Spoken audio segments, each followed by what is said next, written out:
చూద్దాం. ఆ గ్రామానికి కీడు సోకిందా? ఊరి పొలిమేరలో ఏర్పాటు చేసిన బొడ్రాయి వల్ల అరిష్టం జరుగుతోందా?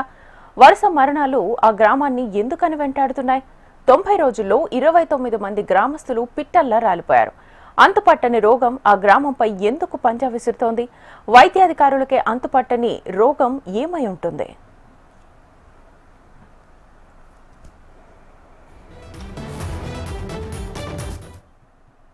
అనేటువంటి చాలా దురదృష్టకరం. మొట్టమొదట మా కార్యకర్త సురేష్ చనిపోయినప్పుడు ఇక్కడికి రావడం జరిగింది. వచ్చినప్పుడు ఆ అబ్బాయికి కొద్దిగా లిక్కర్ అడిక్ట్ ఉండేది. 24 అవర్స్లో కూడా అతను మత్తులో ఉండేవాడు. మేము ఎన్నోసార్లు చెప్పాం, శారీరకంగా వీక్గా ఉన్నావు, ఇటువంటిది వదులుకోమంటే కూడా అతను పాపం ఎందుకో మరి వదలలేదు, చనిపోయాడు. మేమేమనుకున్నామంటే సారా వలన ఇబ్బంది అయింది అన్నటువంటిది. తర్వాత మళ్ళా ఒక 2 రోజులకి ఇంకొక వ్యక్తి చనిపోయాడు. అప్పుడు మేము గమనించింది ఏంటంటే ఖచ్చితంగా హెల్త్ రికార్డ్స్ తీసుకున్నప్పుడు గత 5 సంవత్సరాల్లో ఏదైతే నాసిరకం సారా తాగడం వల్ల ప్రాణాంతకమైనటువంటి ఆ నాసిరకం సారా ఈ వైసీపీ పాలనలో వచ్చినందువల్ల కూడా వాళ్ళ ఆ ఎఫెక్ట్ ఇప్పుడు కనబడుతుంది అన్నది మాకు కొంత హెల్త్ రికార్డ్స్ కానీ గ్రామంలో ఉన్నటువంటి వాళ్ళు కానీ చెప్పడం జరిగింది. నమూనాలు సేకరించిన తర్వాత సరే దాని విషయంలో కూడా మనం తొందరపాటు వద్దు అనుకొని కొన్ని రోజులు ఆగితే 10-15 రోజుల్లో 10-15 మంది చనిపోయారు. సో దీనికి అంతా హెల్త్ రికార్డ్ చెప్తున్నది ఏంటంటే నాసిరకమైనటువంటి సారా. మరి నాసిరకమైనటువంటి సారా ఇప్పుడు తాగడం అనేటువంటి దాని మీద కాదు, ఇక్కడ అసలు నాసిరకం సారా అనేటువంటిది లేదు. అందరూ బహిరంగంగా చెప్పుకునేది గతంలో వైసీపీ పాలనలో లభించినటువంటి నాసిరకం సారా వలన వాళ్ళు అడిక్ట్ అయిపోయి ఈరోజు ప్రాణాలు పోగొట్టుకుంటున్నారు అన్నటువంటి విషయం మీద మేము స్పష్టంగా గ్రామంలో అందరితో మాట్లాడాము. మనం ఈరోజు ఎక్కడైతే ఏదైతే ఉందో 3 బెల్ట్ షాపులు అంటున్నారో ఆ 3 బెల్ట్ షాపులు పూర్తిగా తొలగించేస్తాం. మీరు ఏ ప్రాబ్లం కాదు, మీకున్న సమస్యను పరిష్కరించడానికి మేము అన్ని విధాలుగా సహకరిస్తామని చెప్పాం. ఈ గ్రామంలో దాదాపు తురకపాలెం ఇప్పుడు ఈ ఊరు గుంటూరు జిల్లాతో పాటు ఏపీ వ్యాప్తంగా మారుమోగుతోంది. గుంటూరు నగరానికి కూతవేటు దూరంలో ఉన్న తురకపాలెంలో 3 నెలల్లో 29 మంది మృత్యువాత పడ్డారు. వీరిలో 22 మంది పురుషులు కాగా 7 మహిళలున్నారు. చనిపోయిన వారిలో ఎక్కువ మంది 40 నుంచి 50 ఏళ్ల వయసు గల వారే ఉన్నారు. ఇదే ఇప్పుడు గ్రామస్తులను భయాందోళనకు గురిచేస్తోంది. ఒకరి దశదిన కర్మ ముగిసేలోపే మరొకరు పాడెక్కడం జరుగుతుండటంతో ఊర్లో అసలు ఏం జరుగుతుందో తెలియక గ్రామస్తులు ఆందోళనకు గురవుతున్నారు. ముఖ్యంగా గ్రామంలోని ఓ కాలనీ వాసులే అధికంగా చనిపోవడం మరింత కలవరపాటుకు గురిచేస్తోంది. విషయం తెలుసుకున్న స్థానిక ఎమ్మెల్యే రామాంజనేయులు గ్రామంలో పర్యటించారు. అసలు గ్రామంలో ఏం జరుగుతోందో స్థానికులు ఆయన దృష్టికి తీసుకొచ్చారు. దీంతో డిఎంహెచ్ఓ ఆధ్వర్యంలో గ్రామంలోని నీళ్ల శాంపిల్స్, ప్రజల రక్త నమూనాలను సేకరించారు. వాటిలో ఎలాంటి తేడా లేకపోవడంతో మరణాలకు గల కారణాలు మిస్టరీగా మారాయి.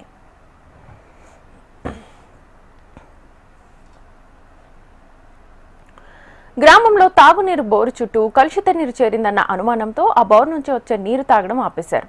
ఇదే క్రమంలో గ్రామస్తులు మెదడులో మరో మూఢనమ్మకం మొదలైంది. 5 నెలల క్రితం గ్రామంలో బొడ్రాయి ప్రతిష్ఠ జరిగింది. గ్రామానికి 4 దిక్కుల పొలిమేరల్లో గీటురాయిని ప్రతిష్ఠించారు. దక్షిణ దిక్కులో ప్రతిష్ఠించిన గీటురాయి కొంచెం పక్క కొరిగిపోయింది. దీంతో గ్రామంలో అరిష్టం జరుగుతోందని ఆ సామాజిక వర్గం కాలనీవాసులు వాపోతున్నారు. గ్రామ పెద్దలకు పలుమార్లు రాయిని సరిచేయమని చెప్పినా పట్టించుకోవడం లేదని పలువురు వాపోతున్నారు. మరోవైపు ఇవన్నీ వట్టి మూఢనమ్మకాలేనని కొట్టిపారేస్తున్నారు. దీంతో గ్రామంలో రాత్రిపూట బయటికి రావడానికి స్థానికులు భయపడుతున్నారు. ఈ ఘటనపై ప్రభుత్వం ప్రత్యేక దృష్టి సారించింది. జిల్లా, రాష్ట్ర యంత్రాంగం క్షేత్రస్థాయిలో పర్యటించింది. జిల్లా కలెక్టర్ నాగలక్ష్మితో కలిసి వైద్యారోగ్య శాఖ కమిషనర్ వీరపాండ్యన్ తురకపాలెంలో పర్యటించారు. గ్రామంలోనే ఓ వైద్య శిబిరాన్ని ఏర్పాటు చేసి ఏ చిన్న అస్తవ్యస్తతకు గురైనా పరీక్షలు జరుపుతున్నారు. గ్రామంలో నిపుణుల బృందం పర్యటించి ప్రాథమిక నివేదిక ఇచ్చిందన్నారు. చనిపోయిన వారంతా వేర్వేరు కారణాలతో చనిపోయారని తెలిపారు. ప్రస్తుతం జ్వరాలతో బాధపడుతున్న వారి రక్త, మూత్ర పరీక్షలు నిర్వహించి వాటితో 45 అంశాలకు సంబంధించి పరీక్షలు చేపట్టినట్లుగా తెలిపారు. ప్రజలెవరూ ఆందోళన చెందొద్దని, మూఢనమ్మకాలు నమ్మొద్దని జిల్లా కలెక్టర్ స్పష్టం చేశారు.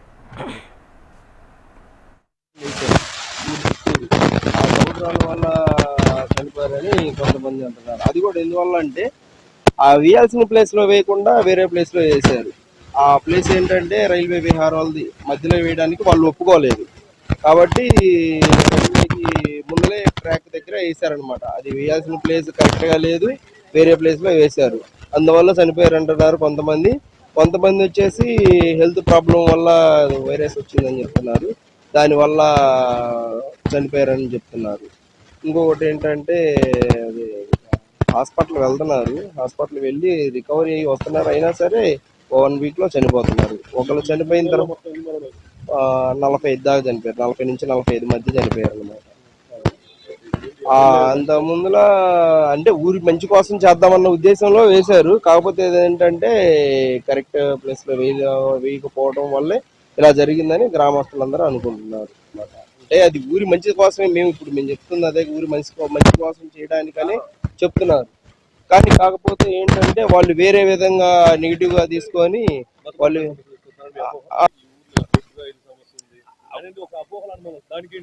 అది ఇప్పుడు కొంత కామన్ గా వాస్తవం ఏంటంటే ప్రతి ఒక్క ఊర్లో ఏంటంటే బొడ్రాయి చుట్టూ రోడ్డు ఉండాలి. ఇక్కడ రోడ్డు ఒకవైపు రోడ్డు ఉండదు. ఆ రోజు వేసేటప్పుడు కూడా చాలా మంది ఇది కరెక్ట్ కాదు అని చెప్పారు. వేసుకుంటే ఓసీ కాలనీలో నడిబొడ్డుని వేసుకోవచ్చు, వాళ్ళు ఇక్కడ తీసుకొచ్చి సెంటర్లో వేసి దానికి చుట్టూ రోడ్డు లేకుండా చేయడం వల్ల కొంత మా వాళ్ళకు ఉన్నటువంటి అపోహ అనేది ఉంది. మళ్ళీ ఈ మధ్య కాలంలో కొంత ఈ గ్రామ అద్దులు అనేది ఉంటాయి కాబట్టి ఆ అద్దురాలు వేసేటప్పుడు కూడా అద్దురాలు సక్రమంగా వేయలేదు అనేది కొంత అనుమానం. వేసేటప్పుడు ప్రతి ఒక్కరిని పిలిపించి కనుక్కొని వేయాలి, కానీ వాళ్ళ సొంత నిర్ణయాల కొద్దీ మమ్మల్ని ఏం చేస్తారు, మా ఇష్టం వచ్చినట్టు మేము చేస్తాం అన్న ఆలోచన కొద్దీ వాళ్ళు చేసినటువంటి పనులు కొంత మిస్టేక్లు జరిగినాయి. అవి సరిగా వేయకపోవటం వల్ల ఇలాంటి ఇబ్బందులు జరుగుతున్నాయి అనేది కొంత పెద్దలు.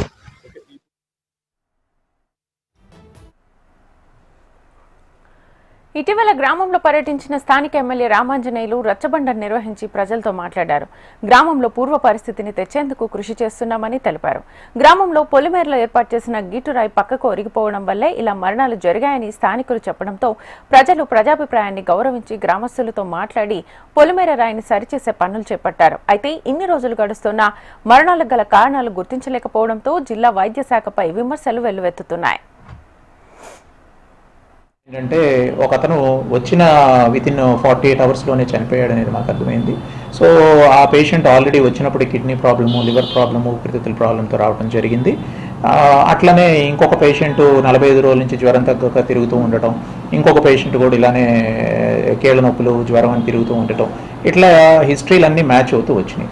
సరే, ఏ ప్రాంతాల నుంచి వచ్చినాయి అని మేము వెతకడం మొదలెట్టాము. వినుకొండ నుంచి, గుంటూరు దగ్గరలో తురకపాలెం నుంచి, ఇట్లా డిఫరెంట్ ఏరియాస్ నుంచి వస్తూ వచ్చినాయి. సో ఇప్పుడు ఇష్యూ ఏంటంటే ఇది ఎంత సీరియస్గా ఉంది ఈ ప్రాబ్లం అనేది మనం అసెస్ చేయాలి. ఆశ్చర్యకరమైన విషయం ఏంటంటే మెలియాయిడోసిస్ అనేది మనం ఈరోజు కొత్త జబ్బు అనుకుంటున్నాం. ఇది పాత జబ్బు, ఆంధ్రప్రదేశ్లో ఉన్న వ్యాధి. కాకపోతే కల్చర్ సిస్టమ్స్ స్ట్రాంగ్గా ఉన్న చోట, కల్చర్ ఫెసిలిటీ బాగున్న చోట ఈజీగా ఐడెంటిఫై అవుతుంది. మెలియాయిడోసిస్ మీద ఈ మధ్య పెద్ద రీసెర్చ్ జరుగుతూ కూడా ఉంటుంది. 2025 ఏప్రిల్లోనే ఒక మంచి పబ్లికేషన్ జరిగింది. టాప్ మోస్ట్ ప్రొఫెసర్స్ ఇండియాలో ఉన్నవాళ్ళు రాసిన పబ్లికేషన్ అది. ఏప్రిల్ ఎప్పుడో కాదు, 3 నెలల క్రితం పబ్లిష్ అయింది ఆ పేపరు. ఆ పేపర్లో మీరు చూసినట్టు పబ్లిష్ అయిన 23 పేజీలు డాక్యుమెంట్లో ఆశ్చర్యపోతారు. మీరు చూస్తే ఆంధ్రప్రదేశ్, తెలంగాణ, కర్ణాటక, కేరళ ఈ ప్రాంతాలు highest places to have this disease అని మెన్షన్ చేయబడింది.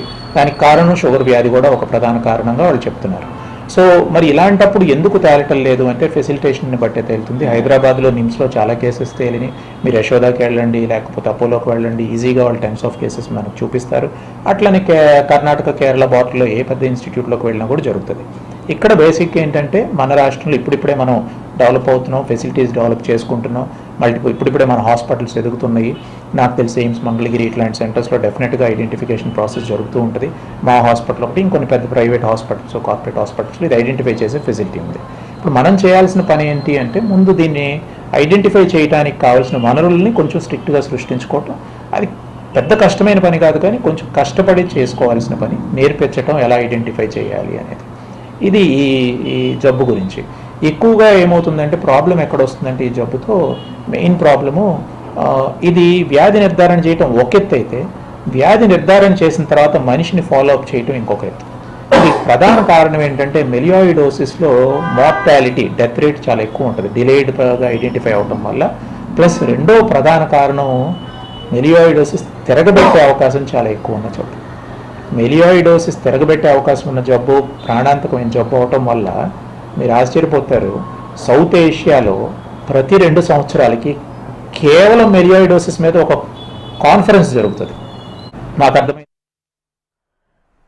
3 నెలలుగా సంభవిస్తున్న వరుస మరణాలపై ఏపీ ప్రభుత్వం పూర్తి స్థాయిలో దృష్టి సారించింది. స్వయంగా సీఎం చంద్రబాబు సంబంధిత అధికారులతో సమీక్ష నిర్వహించి హెల్త్ ఎమర్జెన్సీగా ప్రకటించారు. ఉండవల్లి క్యాంప్ కార్యాలయంలో వైద్యారోగ్య శాఖ అధికారులతో అత్యవసర సమీక్ష జరిపి తురకపాలెం గ్రామంలో జరుగుతున్న మరణాలపై పూర్తి స్థాయిలో దర్యాప్తు చేయాలని స్పష్టమైన ఆదేశాలు జారీ చేశారు. గ్రామంలో క్యాంప్ ఏర్పాటు చేసిన గ్రామస్తుల్లో ప్రతి ఒక్కరి హెల్త్ ప్రొఫైల్ సిద్ధం చేయాలని ఆదేశించారు. ఇకపై అదనంగా ఒక్క కేసు కూడా నమోదు కాకుండా ప్రజల్లో నమ్మకం పెరిగేలా చర్యలు తీసుకోవాలని అధికారులకు సీఎం స్పష్టమైన ఆదేశాలు జారీ చేశారు.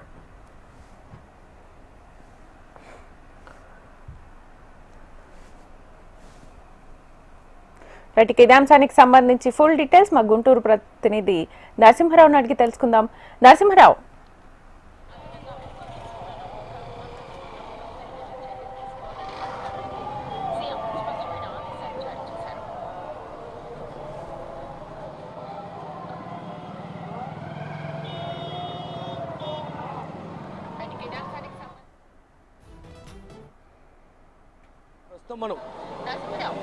ప్రస్తుతం మనం గుంటూరు రూరల్ మండలం తురకపాలెంలో మనం ఉన్నాం. ఇందులో భాగంగా మనం చెప్పుకుంటే కూడా గడిచిన 3 నెలల నుంచి కూడా 29 మంది ఈ గ్రామంలో మరణించారు. ఈ మరణాలు ఎందుకు జరిగాయని ప్రస్తుతం ఇక్కడ ఒక చర్చనీయాంశంగా మారింది. అంతు చిక్కని మరణాలతో చనిపోతున్నారని చెప్పేసి అధికార యంత్రాంగం కూడా ఇప్పటికే స్పష్టం చేసింది. మరోవైపు గుంటూరు జిల్లా అధికార యంత్రాంగం మొత్తం కూడా ఈ తురకపాలెంలో తిష్టవేసింది. ఒకవైపు కలెక్టర్ కానీ, ఒకవైపు స్థానిక ఎమ్మెల్యే కానీ, మరోవైపు హెల్త్ సెక్రటరీ కానీ, అంతేకాకుండా కూడా హెల్త్ మినిస్టర్ అందరూ కూడా, అంతేకాకుండా కూడా గుంటూరు జిల్లా సంబంధించినటువంటి కేంద్ర మంత్రి అంతా కూడా అధికార యంత్రాంగం తురకపాలెం మీదనే దృష్టి సారించారు. అయితే గడిచినటువంటి 3 నెలల్లోనే 29 మంది, అందులో 22 మంది పురుషులు, 7 మంది మహిళలు ఉన్నారు. అసలు ఈ మరణాల కారణాలు ఏంటి? ఒకవైపు ఏమో బొడ్రాయి, గౌట్రాయి ఒకవైపు ఒరిగింది, దాంతో ఈ మరణాలు అని చెప్పేసి ఇక్కడ ఉన్నటువంటి పల్లెలో వాళ్ళు చెప్తున్నారు. మరోవైపు అనారోగ్యం అని మరికొందరు అంటున్నారు. అసలు అరిష్టమా, అనారోగ్యమా? ప్రస్తుతం ఇదే అంశంపై మనతో మాట్లాడానికి తురకపాలెం గ్రామ వాస్తులు, అంతేకాకుండా ఇక్కడ ఉన్న స్థానికుల నాయకులు ఉన్నారు, స్థానికుల ప్రజలు ఉన్నారు. వారి మాటలు మనం సార్ చెప్పండి, అసలు ఏంటి ఈ తురకపాలెం గ్రామానికి అసలు ఏంటి ఇప్పటి వరకు రీసెంట్గా ఎన్ని రోజుల క్రితం మరణాలు జరిగాయి, ఎక్కడ స్టాప్ పడింది, ప్రస్తుతం గ్రామంలో ఉన్నటువంటి పరిస్థితి ఎలా ఉంది? మరణాలంటే ఏప్రిల్ మే నుంచి కంటిన్యూషన్ జరుగుతూ ఉన్నాయండి. ఏప్రిల్ మేలో ఎక్కువ మంది చనిపోయారనే ఉద్దేశంతోనే ఆ రాళ్ళు లేక నష్టం జరుగుతుందన్న ఆలోచనతోనే మేము గ్రామస్తులందరూ చందాలు వసూలు చేసుకొని వేసాము. ఆ రోజు వర్షం కారణంగా కొద్దిగా ఒరిగింది, దాని ఇబ్బంది ఏం లేదు. కాకపోతే మన ఎస్సీ సోదరులందరూ దానివల్లే జరుగుతుందని వాళ్ళు కొద్దిగా భయాందోళన ఉండడం వల్ల సరే ఎవరైనా చనిపోవడం బాధాకరమైతే గ్రామంలో ఎవరైనా అంతా మా గ్రామంకి వచ్చేసరికి అంతా ఒకే కులం కదా, ఆ ఆలోచనతోనే ఆ రాయి కూడా సరి చేయడం జరిగింది. తర్వాత మా శాసనసభ్యులు వారంతా వీళ్ళంతా వచ్చి, తర్వాత సత్యకుమార్ మన హెల్త్ మినిస్టర్ గారు, మా కేంద్ర మంత్రి పెమ్మసాని చంద్ర వీళ్ళందరూ వచ్చినాక జిల్లా కలెక్టర్ గారు రావడం జరిగింది. గ్రామాన్ని ప్రస్తుతానికైతే కంట్రోల్లో తీసుకొచ్చారు. హెల్త్ టీంలు కూడా 50 మంది హెల్త్ టీంలు వచ్చారు. గ్రామంలో ప్రతి door to door blood test samples తీసుకుంటున్నారు, అన్నీ జరుగుతున్నాయి. హెల్త్ ఎమర్జెన్సీ ప్రకటించినాక ఫుడ్ కూడా ప్రభుత్వమే పంపిస్తూ ఉంది. ఒక 7 స్టాళ్ళు ఏర్పాటు చేశారు గ్రామంలో, ఒక 7 స్టాళ్ళు ఏర్పాటు చేశారు. వాటర్ కూడా గ్రామంలో వాటర్ ఏం వాడతలేదు, మున్సిపాలిటీ నుంచి వాళ్ళే ట్యాంకర్ల ద్వారా ఏర్పాటు చేసి తీసుకొస్తూ ఉన్నారు. ప్రస్తుతానికైతే అందుబాటులో ఉందని చెప్పుకోవచ్చు. నిన్న కూడా మా శాసనసభ్యులు గారు నిన్న కూడా వచ్చారు, నిన్న కూడా పరిశీలించి వెళ్ళారు. ప్రస్తుతానికైతే అందుబాటులోనే ఉంది.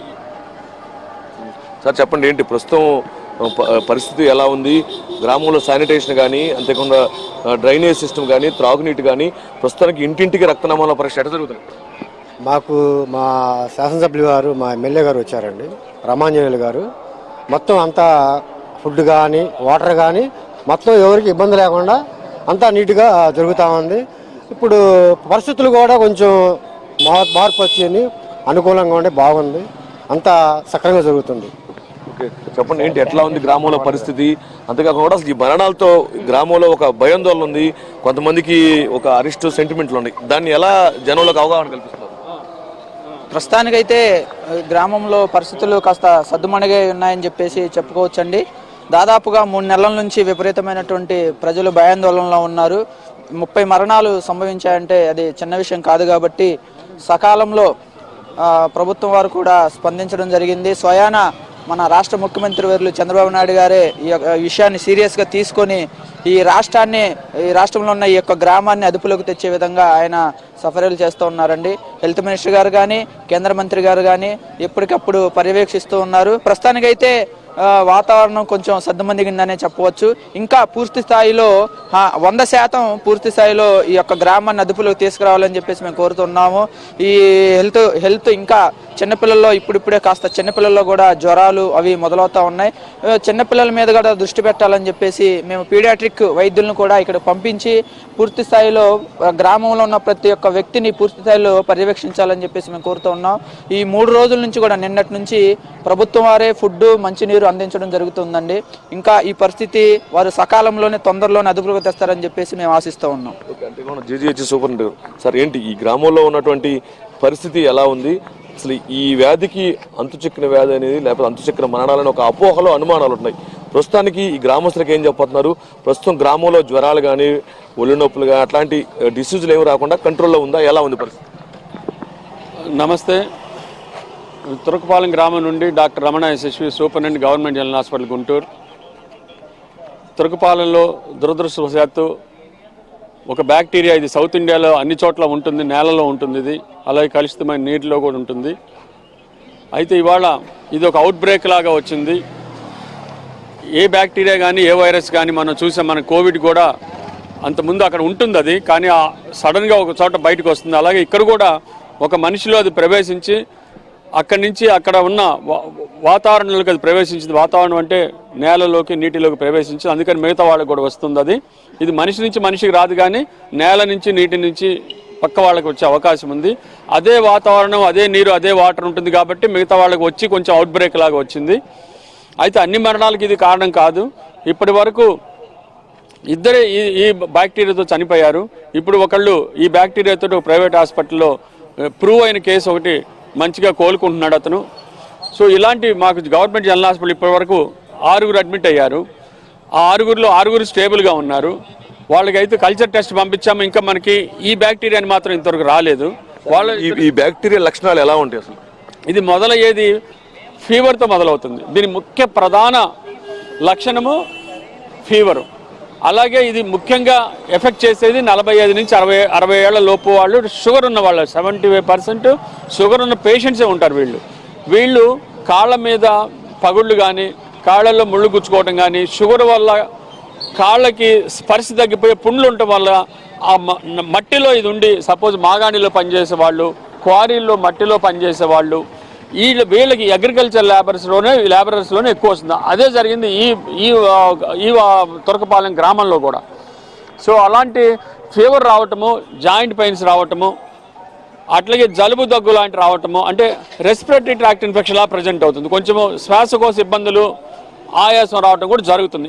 ఇంకొకటి దీంట్లో ప్రధాన లక్షణం ఏంటంటే, మిగతా బ్యాక్టీరియా కన్నా కూడా ఇది ప్రమాదకరంగా ఎందుకు తయారైందంటే, ఇది స్ప్లెనిక్ యాబ్సిస్ వస్తుంది, అంటే కడుపులో కూడా ఒక గడ్డ వస్తుంది. అలాగే చర్మంలో మిగతా చోట్ల ఇది యాబ్సెస్లు ఫామ్ చేసి దాంట్లోంచి చీము గారుతూ ఉంటుంది. ఇప్పుడు గవర్నమెంట్ హాస్పిటల్లో ఇదే తురకపాలెం గ్రామం నుంచి ఎలిషా అనే ఒక పేషెంట్ జాయింట్ అంతా కనీసం 1 లీటర్ ఫ్లూయిడ్ వచ్చింది. ఆ ఫ్లూయిడ్ కూడా మన కల్చర్కి పంపించడం జరిగింది.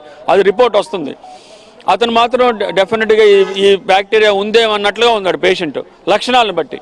సో ఇలాంటి విచిత్రమైన మోసపూరితమైన ఒక బ్యాక్టీరియా లాగా ఉంది ఇది gram negative bacteria. Gram positive bacteria మనం మాట్లాడేటప్పుడు కూడా ఈ గాలిలోంచి మన నోట్లోకి వెళ్ళిపోవచ్చు. అవి మనం లేచి మనతో పాటు మన సహజీవనం సాగిస్తూ ఉంటాయి. కానీ ఇలాంటి బ్యాక్టీరియా సహజీవనం సాగించవు. రేరుగా ఇట్లా కాశ్మీరంలాగా పైకి వచ్చి అవి కొన్ని గ్రామాల్లో, అది అనుకోకుండా దురదృష్టం మన పక్కన ఉన్న తురకపాలెంలో జరగడం జరిగింది. కానీ దీని గురించి భయపడక్కర్లేదు. గ్రామస్తులందరూ ధైర్యంగా ఉండాలి. ఇప్పుడు అందరూ ఇక్కడ మోహరించి ఉన్నాము. డిఎంఎన్హెచ్ఓ కానీ మేము కానీ అన్ని హెల్త్ ప్రొఫెషనల్స్ ఉన్నాము. మన ప్రీతమ ముఖ్యమంత్రి వర్యులు చంద్రబాబు నాయుడు గారి ఆదేశాల మేరకు ఇక్కడ వాటర్ కానీ, ఇక్కడ ఫుడ్ కానీ ఏమీ కలుషితం అవుతుందేమో, మిగతా వాళ్ళు ఒక్కళ్ళు కూడా చనిపోకూడదనే ఉద్దేశంతో ఆయన ఇక్కడ ఫుడ్, వాటర్ కూడా సప్లై చేయడం జరుగుతుంది.